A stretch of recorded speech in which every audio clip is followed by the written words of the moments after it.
me, I'm like, all right, this is beautiful. And if we look here, so mistake one is typically I don't get on the charts until 9:45. And the reasoning for that is when I'm forming my daily bias, what I'm utilizing heavily is overnight price action. So that being how did Asia and London perform?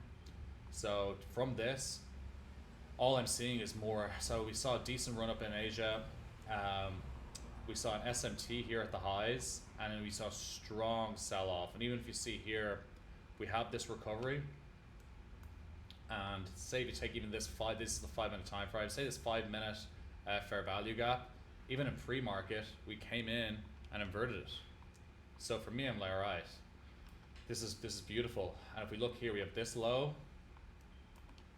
We have this low, this low. We have a lot of liquidity here, and then prior daily low.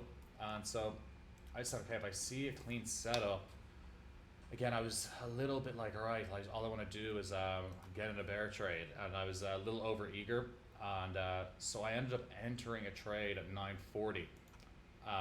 The reasoning for entering it, which I rarely do. First of all, I never really enter before 9:45, and I never enter prior to news. But when I saw, if you look here, we have this strong SMT here with ES. We had a 15-minute fair value back, so we came up here.